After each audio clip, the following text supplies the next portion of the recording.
Welcome back. आप देख रहे हैं वन अपना फाइनेंस मिनिस्टर और अब वक्त आ गया है विमेंस वेडनेसडे का, जहां पर हर बुधवार को हम आपको मिलाते हैं एक ऐसी महिला से, एक ऐसी शख्सियत से जिन्होंने अपनी ज़िंदगी की तरक्की की कहानी खुद लिखी है और उस कहानी के ज़रिए वो बाकी महिलाओं को प्रेरणा भी दे रही हैं। आज मेरे साथ Sonam Srivastava, founder right research, जुड़ गई हैं। सोनम, आपका बहुत बहुत स्वागत है हमारी इस बेहद ख़ास पेशकश में। और आपकी कहानी बहुत दिलचस्प है। आप न सिर्फ आर्थिक तौर पे सशक्त हैं, बल्कि आप उन महिलाओं में से हैं जो अपनी लाइफ की कॉलिंग को समझती हैं और उसको फॉलो करती हैं, उसको पाने के लिए आगे भी बढ़ती हैं। केमिकल इंजीनियरिंग आपने की है सोनम, और उसके बाद जो है आप करोड़ों का पैसा जो है लोगों का संभालती हैं, उन्हें सही निवेश करने की सलाह देती हैं। ये आपका सफ़र आसान नहीं रहा होगा, लेकिन मैं जानना चाहती हूँ कि इंजीनियरिंग के बाद आप कैसे फाइनेंस की दुनिया में आ गई, ये ट्रांजिशन कैसे हुआ, क्या कुछ चीज़ों से आप गुजरी, क्या रियलाइजेशन हुई है आपकी? बिल्कुल तो मेरी जर्नी जो है ये काफ़ी इंटरेस्टिंग रही है। केमिकल इंजीनियरिंग पढ़ने के बाद, वो भी 2010 में मैं पास आउट हुई थी। उसके बाद फाइनेंस की दुनिया में आना उस टाइम इतना आसान नहीं था। आज के टाइम पे बहुत सारी फाइनेंशियल एजुकेशन दुनिया में है और मैं जिस बैकग्राउंड से आई हूँ, जहाँ पे मैं डेटा और एल्गोस के थ्रू ट्रेडिंग करती हूँ, उसकी भी इतनी नॉलेज नहीं थी।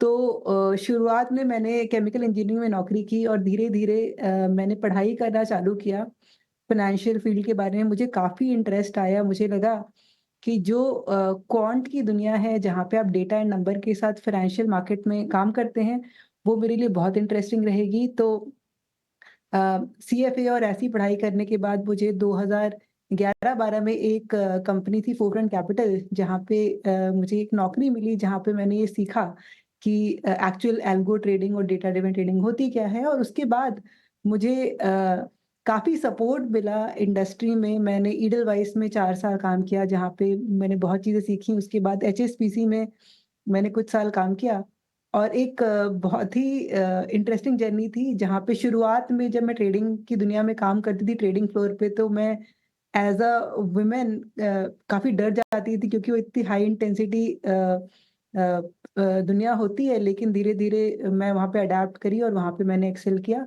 और बिल्कुल, 2019 लेकिन में हाई मुझे रियलाइज़ इंटेंसिटी के साथ-साथ सोनम, बहुत ही मेल डोमिनेटेड भी हुआ करता होगा उस वक़्त जब आपने शुरुआत की थी।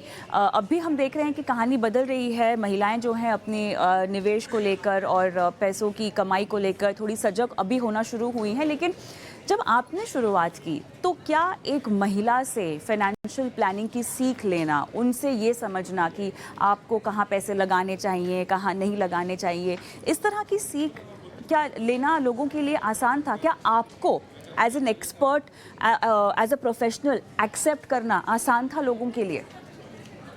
मेरे ख्याल से शुरुआत पे मुझे बिल्कुल लोगों ने डिस्काउंट किया। उनको लगा कि ये लड़की जो काफ़ी यंग है, वो हमको क्या एडवाइस देगी।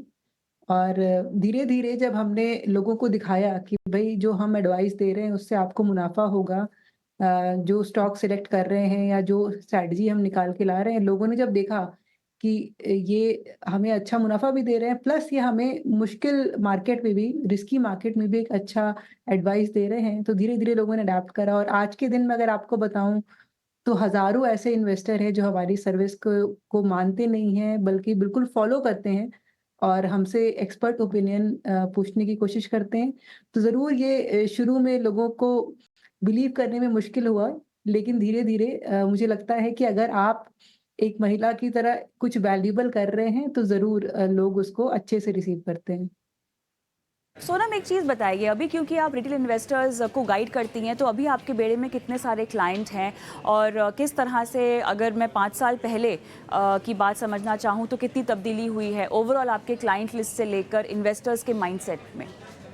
बिल्कुल, तो अगर मैं आपको आज बताऊँ, तो रिटेल इन्वेस्टर के साइड में स्मॉलकी जैसे प्लेटफ़ॉर्म को हम यूज़ करते हैं और वहाँ पे हमारे पास तकरीबन 20,000 ऐसे एक्टिव इन्वेस्टर हैं जो हमें पेड सर्विस के थ्रू सब्सक्राइब करते हैं और हमारे पोर्टफोलियोज़ को फ़ॉलो करते हैं। और जब मैंने चालू किया था, मुझे याद है पहले 6 महीने 6-8 महीने में हमारे पास 100 क्लाइंट थे और वो भी बहुत बड़ी चीज़ लगती थी। धीरे-धीरे लोगों ने समझा और ये सिर्फ़ इस वज़ह से नहीं हुआ कि भई हमने एक अच्छा स्ट्रैटेजी बना के दे दिया। हमने धीरे-धीरे समझा कि हमको लोगों को एक अच्छा सर्विस देना है, जहाँ उनसे सवाल आए तो हमको उनको अच्छे तरीके से जवाब देने हैं, प्लस उनके साथ सही जी, कम्युनिकेशन करना है। अगर बिल्कुल। आप हाँ जी।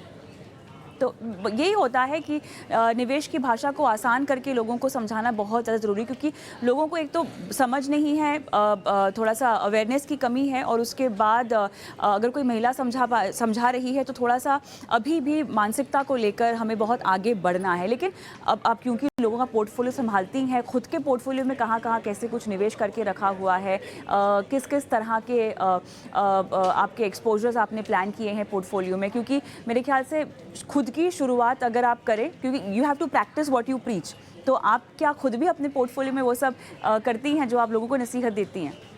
नहीं, बिल्कुल, मैं केवल अपने ही पोर्टफ़ोलियो में इन्वेस्ट करती हूँ, मैं उसके अलावा और कहीं नहीं करती। तो मुझे बिल्कुल भरोसा है और एज़ अ इन्वेस्टर अगर आप एक लंबे दौरान के लिए ये काम करना चाहते हैं, तो आपको जिसको बोलते हैं स्किन इन द गेम, आपको अपना पैसा उसी चीज़ में लगाना पड़ेगा जिस पे आप लोगों को एडवाइस कर रहे हैं। तो ज़रूर, मैं ऐसा ज़रूर करती हूँ और बहुत सारी ऐसी इक्विटी स्ट्रैटेजी हैं हमारी, जो कुछ हैं जो मोमेंटम या फिर ट्रेंड फॉलोइंग फैक्टर को फॉलो करती हैं और उसके अलावा भी कई अलग स्ट्रैटेजी हैं जिस पे भी हम लोगों को एडवाइस देते हैं। तो मैं अपने सारे पैसे वहीं लगाती हूँ, उसके अलावा मैं थोड़ा-सा एक्सपोज़र डेट में भी रखती हूँ, क्योंकि वो मेरे रिस्क प्रोफ़ाइल के अकॉर्डिंग होता है। मेरे पास चर्चा के लिए तो बहुत सारे सवाल हैं आपके लिए, लेकिन समय मेरा ख़त्म हो चुका है। लेकिन फिर भी आपने शिरकत की और अपनी कहानी बताई। आपकी कहानी के ज़रिए जो भी महिलाएं हमें देख रही हैं, हो सकता है कि उनके लिए भी कोई सीख निकल जाए। बहुत-बहुत धन्यवाद सोनम, आपने समय निकाला इस खास पेशकश के लिए। और अपन अपना फाइनेंस मिनिस्टर में आज के लिए इतना ही। और अगर आप भी एक महिला निवेशक हैं या महिला दर्शक हैं जिनको कोई सवाल हमसे पूछना है, अपने निवेश की शुरुआत ही करनी हो, समझ नहीं आ रहा कि स्टॉक मार्केट में पैसे लगाने हैं या स्टॉक मार्केट में आने के लिए म्यूचुअल फंड के जरिए आपको आना चाहिए, इस तरह के सवाल हैं तो झटपट व्हाट्सएप कीजिए। यूट्यूब के कमेंट बॉक्स पे भी अपने सवाल डालिए। आपके सवालों को हम शो में शामिल करेंगे। दीजिए इजाजत। नमस्कार।